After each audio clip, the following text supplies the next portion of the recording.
지난 2012년 3월 5일에 한국에서 번역돼 출판된 책이 있습니다. 책 제목은 리더의 조건이라는 건데, 존 맥스웰이라고 하는 유명한 작가가 있습니다.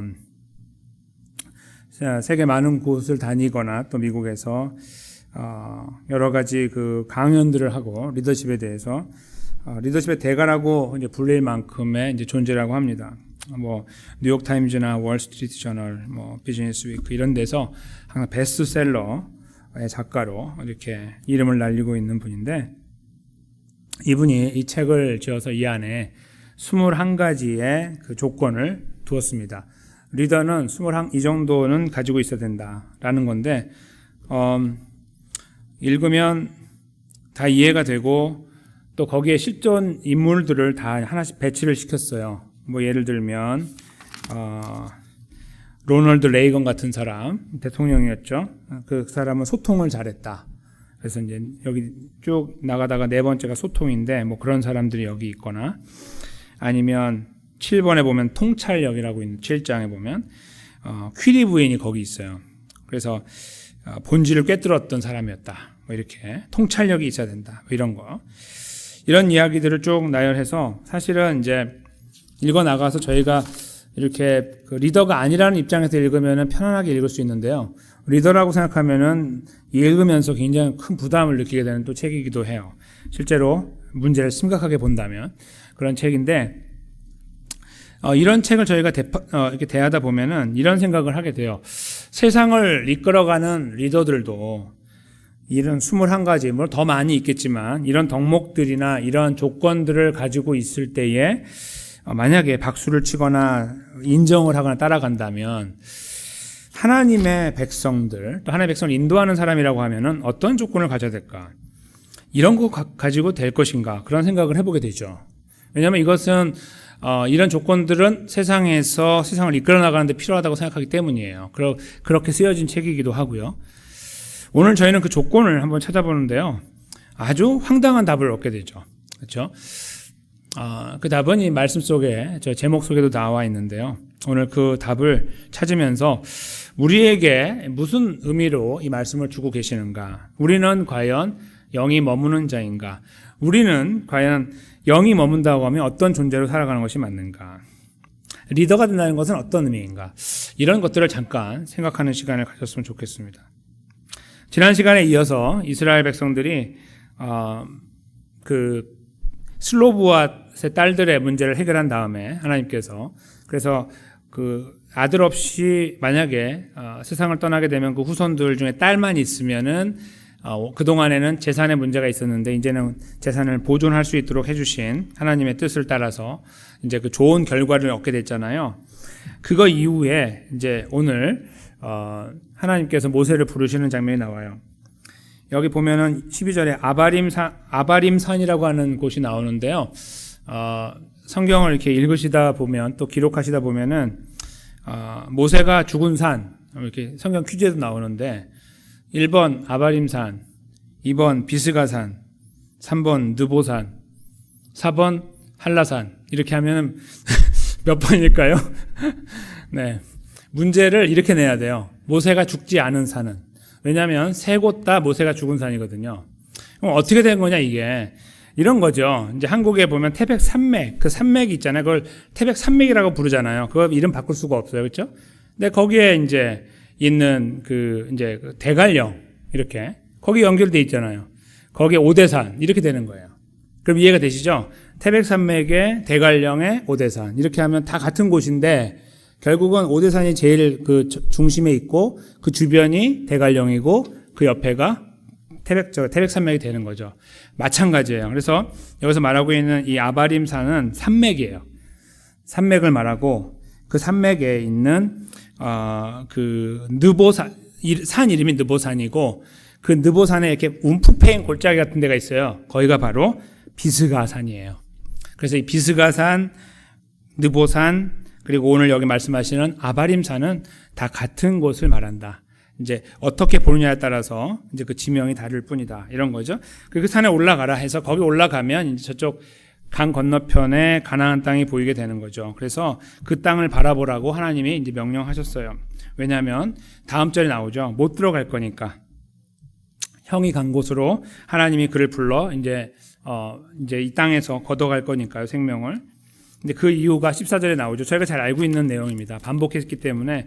그래서 그 제일 마지막에 나와 있는 무리바라고 하는 곳의 사건. 하나님께서 바위에게 명하라고 했는데 때리면서 분노를 표출했던 사건을 알고 있습니다. 하나님의 영광, 거룩이 나타나지 않았다는 이유 때문에 하나님은 그를 진노하여 들어가지 못하게 하신 내용이죠. 그래서 그런 때문에 그렇게 된다 했을 때에 모세가 이런 말씀을 해요. 15절이죠. 하나님, 모든 육체의 생명의 하나님, 원하건대 한 사람을 이 회중의 위에 세워서 그로 다음 절이요. 그들 앞에 출입하며 그들을 인도하여 출입하게 하사 여호와의 회중이 목자 없는 양과 같이 되지 않게 하옵소서.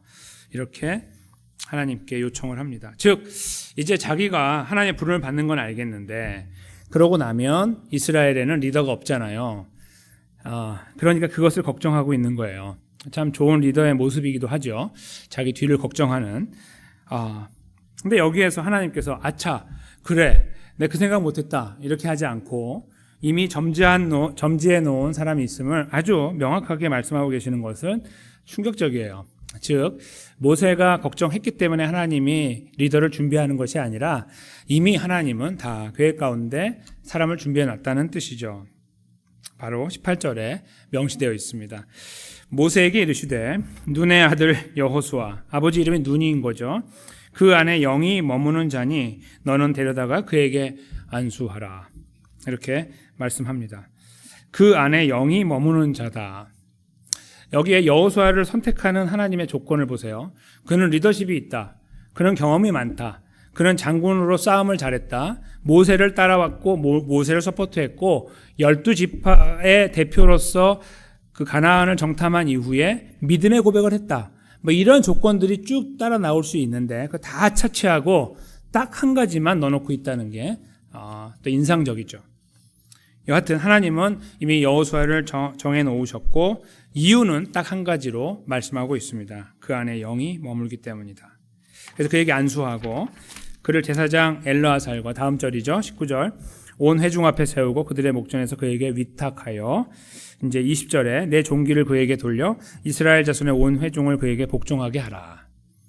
그러니까 너가 가졌던 그 모든 존귀를 그가 잘 이어받도록 하라 그런 말이겠죠. 이제 사람들 앞에 서서 많은 사람들이 보는 앞에서 공적인 이제 임계식을 하라 이제 그런 명령이십니다.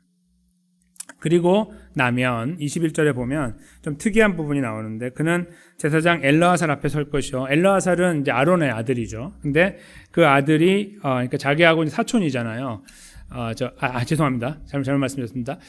자기 조카잖아요. 모세의 조카 앞에 이 여호수아를 세우고 그다음에 엘르아살은 그를 위하여 여호수아를 위하여 우림의 판결로서 이제 제사장이 갖고 있는 판결의 이 띠를 말하는 건데 여호와 앞에 물을 것이고 그와 온 이스라엘 자손 그 회중은 엘르아살의 말을 따라 나아가며 들어올 것이다.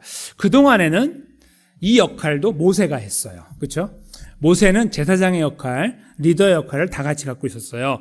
그래서 이제 물론 제사장을 세웠기 때문에 그 역할을 넘겨줬지만 하나님께서 아론에게 말씀하지 않고 항상 모세에게 말씀하셨어요. 그래서 그동안에는 모세는 이 두 가지 역할을 다 감당했는데 이제 역할이 넘어가면서 약간 이 분위기가 바뀌어요.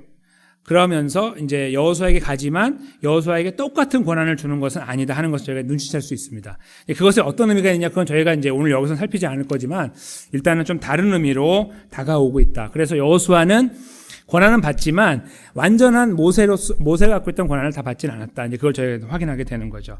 누가 그걸 갖고 있냐면은 엘르아살이 갖고 있는 거예요. 그렇게 해서 균형을 잡으면서 나아갈 수 있도록 그렇게 만들어 놓으신 겁니다. 그리고 이제 모세가 그 말씀을 듣고 22절부터 22절, 23절을 말씀하신 그대로 사람들 앞에 세우고 엘르아살 앞에 세우고 이제 안수하고 위탁해서 그가 후계자가 될 수 있는 과정을 마칩니다. 23절에 이렇게 해서 오늘 본문이 맞춰지게 되는 거죠. 간단한 내용을 다루고 있는데요. 전 여기에서 몇 가지 그 표현들을 잠깐 훑어보려고 하는데, 먼저 모세가 갖고 있던 생각이에요. 모세는 그 인자한 자라고 표현하는 내용이 나오는데, 저희가 생각할 때는 그렇게 인자한 사람 아니었잖아요. 화를 낸 거 보면. 그럼에도 불구하고 하나님의 인도하심 속에서 그 다른 사람들은 경험하지 못하는 일들을 경험한 그런 훌륭한 사람이었어요.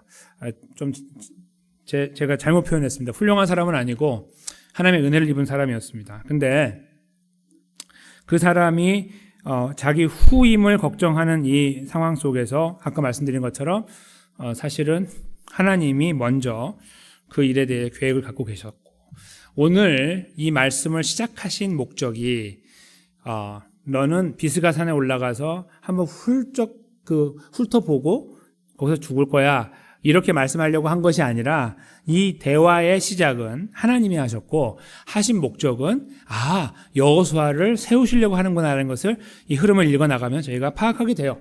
그래서 모세에 의해서 하나님 그래도 후임이 있어야죠, 이렇게 할 때 하나님이 그래, 너가 참 훌륭한 리더구나, 이렇게 해서 박자를 맞춰간 것이 아니라 하나님께서 의도적으로 이런 과정을 지나가며 여호수아를 세워나가시는 하나님의 주권의 흐름을 여기서 읽을 수가 있다는 것입니다.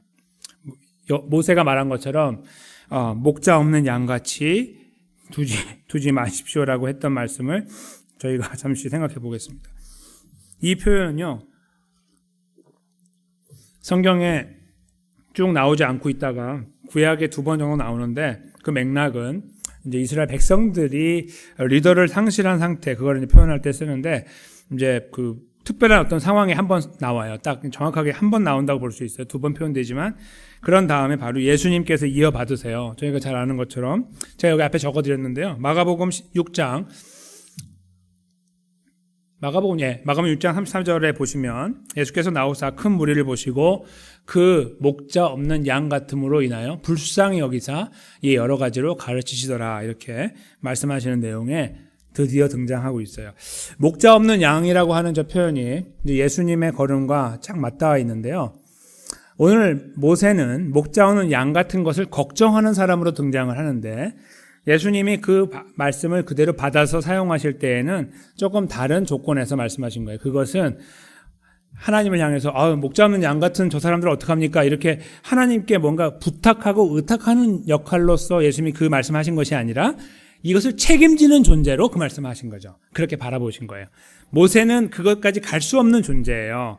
그래서 대단하고 또 너그러운 존재이고 리더의 모습을 갖고 있으나 그의 한계가, 죽음이라는 한계가 있을 때 그걸 넘지 못하고 그저 그것을 안타까워하는 존재로서 등장을 했다면, 예수님께서는 같은 말씀을 하고 계시나 같은 마음을 갖고 계셨으나 능히 그것을 감당할 수 있는 분으로 다시 이 땅에 오셔서 하나님 백성들을 저렇게 목자 없는 양 같은 자들을 자리에 오셔서 그들을 불쌍히 여기실 뿐만 아니라 그들을 가르쳐서 본인이 바로 그 목자다 하는 것을 증거하셨어요. 바로 그 다음 구절에 그것이 드러나 있습니다. 요한복음이죠. 한번 저희가 이 부분을 한 목소리로 14, 15절을 읽도록 하겠습니다. 시작. 나는 선한 목자라.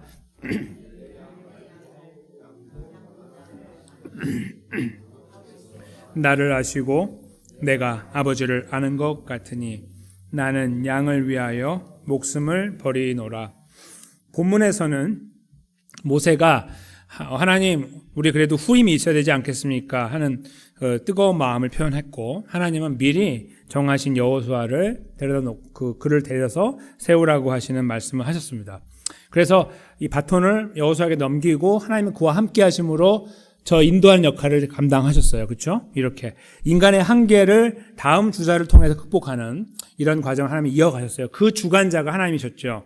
근데 이제 예수님 오실 때는요, 그 그림이 바뀐 거예요. 즉, 예수님은 저희들에게 한계를 갖고 있는 존재로 오셔서 하나님 어떻게 하면 좋아요? 저들 불쌍해서 이렇게 하고 끝난 존재가 아니라 그걸 그렇게 품으시고 스스로 목자가 되셔서 이스라엘 백성들을 인도하는 존재로서 역할을 감당하신 거죠.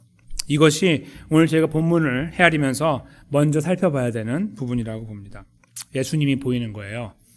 인간의 한계에서 볼 수 없는 참된 리더, 영적인 리더의 한계에서 우리는 인간의 한계, 그 끝자락을 만나는데 예수님은 이 땅에 오셔서 인간으로서는 감당할 수 없는 걸음을 걸으실 때에 목자 없는 양 같은 자들에게 참된 목자가 되어서 그들에게 생명을 주는, 그들을 위해 목숨을 버리고 그들에게 생명을 주는 존재로 오셨다는 것이죠. 두 번째로 제가 살피려고 하는 것은요, 오늘 본문에 저희 제목이기도 한 영이 머무는 자라는 겁니다.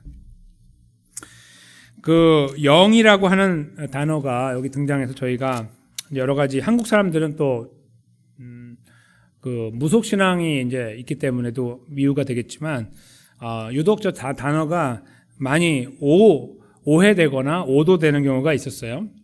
지금도 그럴 수 있죠. 근데 영이 머문다 하는 것은 마치 어떤 신내림 이런 것들로 이해하는 분들이 있습니다.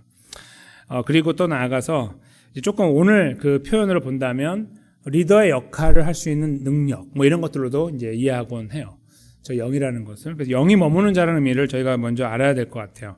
그래야 이게 어떤 의미로 쓰여졌는지, 그리고 여호수아는 과연 어떤 사람이었는지를 저희가 헤아릴 수 있고 하나님은 왜 그를 사용했는지를 알기 때문입니다. 영이라는 단어는 저희가 이 똑같은 단어가 똑같은 말이 쓰여 있는 곳이 다시 나와요, 성경에. 그래서 하나님께 제가 감사를 드렸어요. 왜냐하면 저희 안에 그 단서가 없거든요. 저 단어만으로는 해석하기가 어려워요. 신명기 34장 9절인데요. 아마 적혀 있지 않을 거예요. 제가 이건 읽어드리려고 해요. 신명기 34장 9절이에요. 오늘 이 똑같은 내용이 적혀 있어요. 거기에 똑같은 내용이에요. 거기에 이렇게 쓰고 있습니다.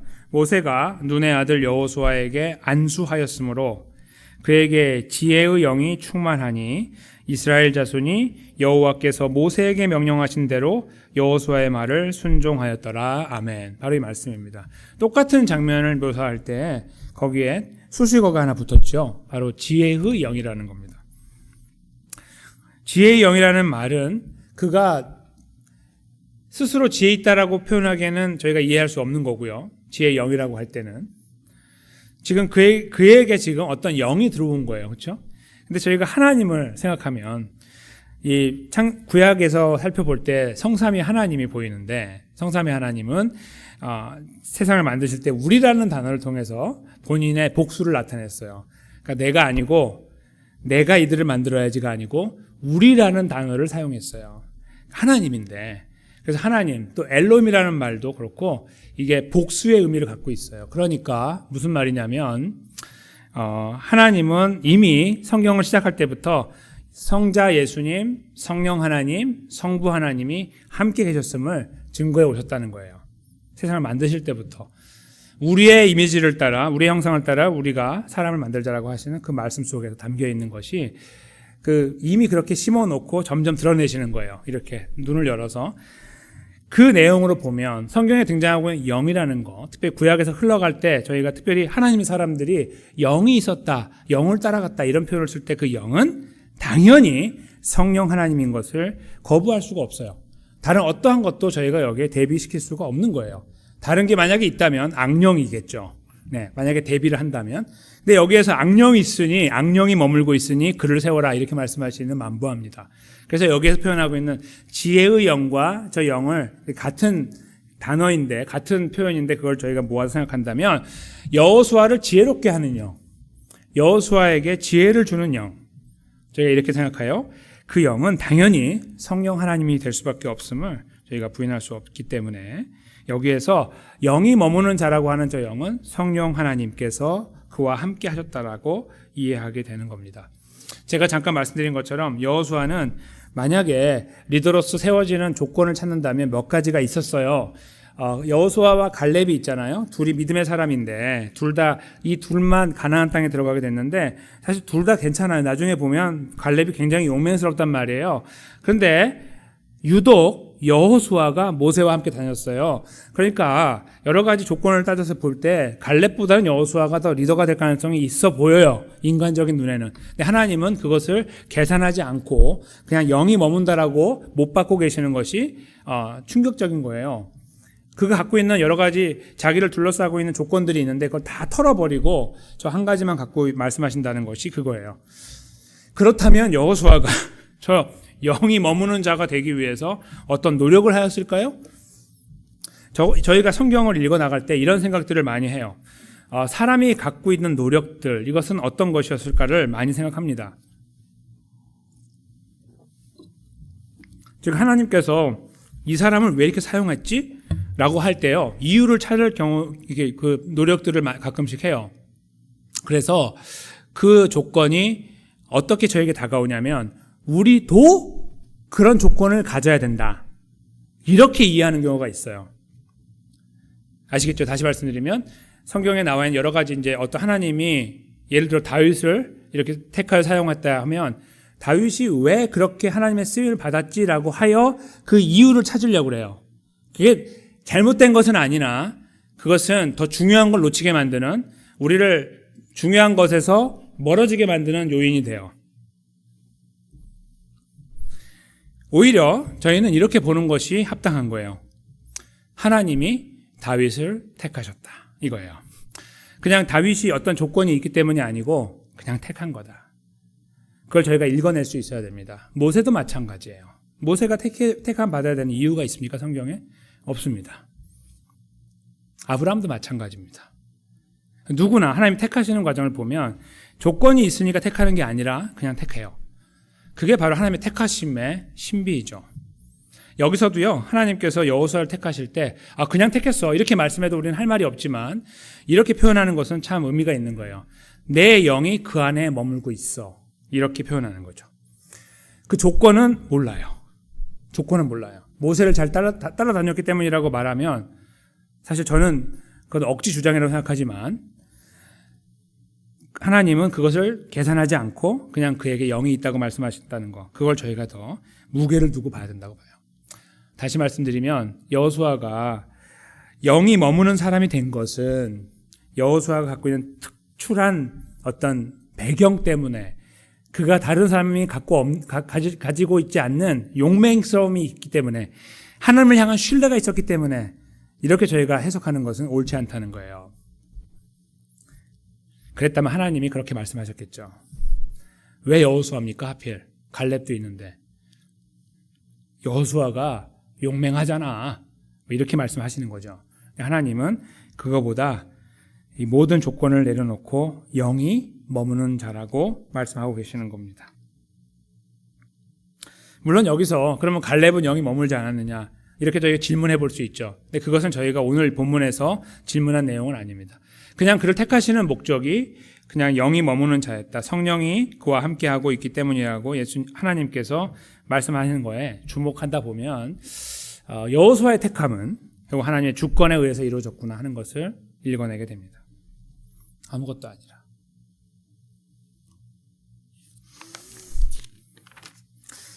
저희가 그 부분을 이렇게 그런 이해를 가지고 성경을 들여다보면요, 아까 예수님께서 이 땅에 오셔서 그 목자 없는 양 같은 존재들을 위해서 목숨을 버리고 그들을 구원하여 참 목자가 되셨다는 사실을 생각하면서 우리는 한 가지 중요한 사실을 발견하게 되는데, 그것이 바로 우리이죠. 하나님께서 여호수아에게 성령님을 불어넣으시고 그가 하나님을 인정하고 고백하고 의지하도록 만들었어요. 그래서 그는 순간순간 하나님을 의지하면서 이스라엘을 이끌었습니다. 예수님이 이루신 구원, 그 양들을 위해 돌아가시고 부활하신 사건을 통해서 이루신 구원의 자리에 있는 하나님의 백성들도 한번 생각해 보십시오. 우리가 어떻게 하나님의 영을 소유한 자가 되었습니까? 어떻게 하나님의 영이 우리 안에 머물고 계십니까? 우리가 갖고 있는 조건 때문입니까? 그렇지 않습니다. 예수님이 이루신 구원의 역사 때문인데요, 그걸 저희가 곰곰이 생각하고 무릎을 딱 치면서 동의하게 되는 순간은, 했던 순간은 바로 성령 하나님께서 우리 안에 들어오셔서 우리의 마음의 문을 열어주셨기 때문이죠. 우리들의 상식과 이해를 뛰어넘어서 예수 그리스도의 십자가 부활을 믿게 되는 순간이 있었습니다. 그것이 언제였는지 각자 다르지만 우리가 그 시간을 지났을 때 우리는 스스로 그 자리에 서지 않았어요. 바로 성령 하나님께서 우리 안에 들어오셔서 이 귀한 역사를 이루어 주셨던 것이죠. 그렇게 생각해 보면요, 영이 머무는 자라는 저 조건은 여호수아도 갖고 있었지만 21세기를 사는 우리도 갖고 있는 것입니다. 그 부분을 하나님은 사도 바울을 통해서 우리에게 이렇게 표현하고 계시죠. 정말 우리 안에 영이 머물고 있다라고 이렇게 말씀하는 거예요. 로마서 8장 9절인데요. 화면을 잠깐 보시면서 한 목소리 읽어보겠습니다. 시작. 만일 너희 속에 하나님의 영이 거하시면 너희가 육신에 있지 아니하고 영에 있나니 누구든지 그리스도의 영이 없으면 그리스도의 사람이 아니라. 아멘. 바로 이것이죠. 우리는 그리스도인입니다. 그리스도의 사람인데요. 우리가 어떻게 그 자리에 있냐면 그리스도의 영이 우리하고 함께 있기 때문입니다. 그래서 우리가 그리스도를 이해하게 되고 인정하고 고백하게 되는 것이죠. 근데 그 앞에 보시면요, 하나님의 영이라는 단어가 나와요. 즉 하나님의 영은 저희가 성령으로 고백하는데요. 뒤에 나와 있는 두 번째 단어예요. 너희가 육신에 있지 아니하고 영이라는 말도 원래 성령이에요. 그래서 하나님의 영이 거하시면 너희가 육신 안에 있지 않고 성령 안에 있다, 그런 말이에요. 그래서 그 성령은 그리스도의 영이라고 말해요. 그래서 하나님의 영이 성령이고 그리스도의 영이 성령이에요. 그렇게 하나님은 사도 바울을 통해 정리를 하고 계시는 거죠. 그것이 없으면 우리는 그리스도의 사람이 아니에요. 영이 머무는 자, 이 내용은 저희들에게 중요한 의미를 그래서 시사하고 있는 것입니다. 우리가 영을 소유하고 있다는 거예요. 대단한 영이 아니라 어떤 귀신 이런 것들이 아니라 성령 하나님께서 우리 안에 파고 들어오시는 거죠. 박차고 들어오셔서 우리 안에 좌정하고 계시는 거예요. 그래서 우리가 그리스도의 사람이 된 것이고 우리는 그리스도를 고백하고 인정하고 의지하는 사람이 되었다는 말입니다. 오늘 본문에서 하나님이 여호수아를 그렇게 준비하시더니 이스라엘을 이끄는 사람으로 만드셨습니다. 우리는 만약에 그 똑같은 자리에 있다고 하면 어떤 의미로 리더의 걸음을 걸어가는 걸까요? 목사가 돼야 되고 장로가 돼야 되고 전도자가 돼야 되고 선교사가 돼야 되는 것일까요? 그럴 수도 있겠죠. 그러나 99%의 사람은 제 생각에 1%밖에 되지 않을 것 같아요. 좀 적거나 목사나 선교사나 이런 분들이요. 잘 모르겠지만 대충 개수할 때 그래요. 그러니까 거의 99% 내지는 한 90% 이상 되는 분들은 다 일반 성도님들 아닙니까? 다 생업을 가지고 살아가면서 예수님을 믿고 있습니다. 그런 분들에게는 이상한 조금 애매모호한 그런 결론을 찾게 돼요. 즉 내가 무슨 리더로 살아? 이렇게 말한다는 거예요. 지금 여기 본문에서 제가 읽어내는 하나님이 리더를 세울 때 하나님이 영이 있는 것을 보고 세웠다 할 때 우리도 하나님이 영이 있으니 하나님 우리를 리더로 세우시는데 어떤 것일까라고 생각을 해보게 된다는 거예요. 그냥 나는 나 하나 살아가기도 힘든데 나를 무엇으로 어떤 이유로 나를 리더라고 말씀하시지라는 생각을 해보게 된다는 거예요. 예전에 한국에 이 부흥의 역사가 일어날 때 있었어요. 아시다시피 70년대, 80년대, 특히 80년대 들어와서 나는 찾았네라고 하는 이 부흥 운동이 시작되고 그래서 그때 그 숫자가 엄청나게 늘어났죠. 배가 이상으로 한국의 이제 기독교인 숫자가 늘어나게 되는 그런 일들이 있었고요. 그걸 계속 이어받아서 이제 그 교회에 모이는 숫자들이 많아지고 횟수가 많아졌어요.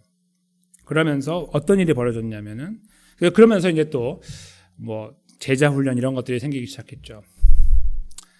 그러면서 한국 교회에 큰 문제가 생겼습니다. 가정이 무너지기 시작했어요. 왜냐하면 엄마가 교회에 와 있거든요. 밥을 안 주고 아빠가 교회에 와 있거든요. 일을 안 가고. 그래서 그런 문제가 생겼어요. 이거 실제적인 문제입니다. 그래서 굉장한 파문이 일었어요. 왜냐하면 우리가 하나님 백성으로 살아가고 있는데 엄마 역할, 아빠 역할, 또 어떤 자녀의 역할, 형제의 역할 이런 것들 있잖아요. 직장에서는 직장에서 역할. 그런 것들을 대충 하고 교회 가는 거에 더 몰입하게 된 거예요. 그런 것들을 요구했고 그건 열심히 필요하다고 말을 했고 그게 긍정적인 작용도 했지만 부정적인 작용을 많이 했어요. 잘 생각해 보십시오. 리더로 살아간다는 거, 즉 그리스도인의 이 걸음을 우리가 그 하나님의 백성의 걸음을 살아간다는 거, 거기 그 리더라고 한다는 것은 하나님의 주인 되심을 인정하고 고백하고 따라가게 하는 것인데 그 걸음 속에 있다는 것은 어떤 걸 말할까 생각해 보시라는 거예요. 굉장히 작은 겁니다. 본질인 거예요. 대단한 걸 하는 게 아니에요. 그냥 원래 해야 될 역할을 하는 거예요. 근데 그게 아니라고 자꾸 말했던 거예요. 그래서 무너지기 시작한 거죠. 잘못된 것입니다. 우리는 그저 우리 안에서 그냥 집에 머물고 계세요. 그런 말씀이 아니고요. 우리 각자에게 있는 역할들이 있다는 거예요. 그래서 어떤 것이든 그 역할을 중요하게 여기고 그 역할을 잘 감당해 나가는 거예요. 그리스도인답게. 직장에서 직장대로, 가정에서는 가정대로. 그 역할을 저희가 성실하게 이루어가는 것. 저는 그것이 건강한 리더의 모습이라고 봅니다. 그 삶을 통해서 그리스도가 드러나니까요. 그래서 향기가 나타나고 복음의 진수가 나타나게 되고 말을 잘해서 막 능력이 나타나서가 아니라 그냥 평범하게 사는데 그 안에서 곧게 그리스도인답게 살아가려고 발버둥치는 모습을 가지고 살아가고 있기 때문에 자녀들이나 주변의 사람들이나 형제들이나 그 모습을 바라보면서 그리스도의 모습을 보게 되고 의문을 갖게 되고 복음 앞에 나오게 되는 통로가 되기 때문이죠. 오늘 본문에 드러나고 있는 이 영이 머무는 자, 바로 여호수아는 이스라엘을 인도해 나가는 그런 리더로서의 역할을 했습니다. 그러나 21세기에 사는 저희들, 만약에 우리가 여호수아와 같이 영이 머무는 자라고 한다면, 저는 그런 확신을 갖고 여기 계신 분들 이미 그 세례를 통해서, 성령 세례를 통해서 예수 그리스도를 믿는 믿음을 갖고 있고 우리는 성찬식에 참여합니다. 그렇죠? 우리는 이미 그 자리에 있는 것입니다. 우리에게 주어진 역할은 무엇일까? 돌아보는 시간을 갖는 것입니다. 그것은 우리에게 허락된 삶의 여정, 그것이 어떤 것인지를 돌아보고 우리가 해야 될 역할은 무엇인지를 돌아보고 그 역할에 더 충실하고 그리스도인이기 때문에 그 역할을 감당하기 위해 발버둥치는 그런 모습들, 교회 안에서나 교회 밖에서나 가정에서나 직장에서나 어떤 곳이건 그것이 우리에게 주어진 일이라고 할 때에 거기에 무게를 두고 중요하게 여기며 소중하게 여기며 그것을 이루어가기 위해서 주님의 은혜를 구하는, 저는 그런 걸음을 걸어나가는 것이 영이 머무는 자의 참된 모습이고 하나님께 우리에게 기대하시는 모습이 아닐까 생각합니다. 잊지 맙시다.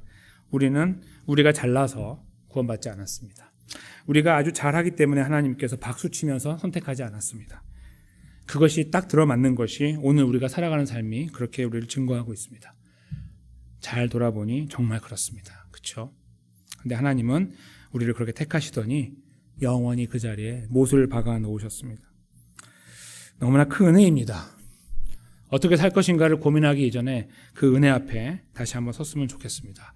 우리를 부르신 그 자리에 저희가 더 겸허하게 선다면 우리가 가야 될 걸음도 더 분명하게 보일 것입니다. 그리고 걸음을 걸을 수 있는 능력도 우리 안에서 뒤집어 찾는 것이 아니라 우리를 그 자리에 세우신 하나님 앞에 찾을 것이고 우리 안에 머물고 계시는 성령 하나님께 요청하며 찾을 것입니다. 사랑하는 성도 여러분, 이번 한 주 남은 3일간의 삶 속에서도 우리가 마땅히 걸어가야 될 삶에 대해 이렇게 고민하며 주님을 의지하면서 이 걸음의 자리에 우리를 영이 머무는 자로 세워주신 그 은혜 앞에 서서 그 걸음의 자리에 묵묵히 세워져 나가게 되시기를 예수님의 이름으로 간절히 축원합니다.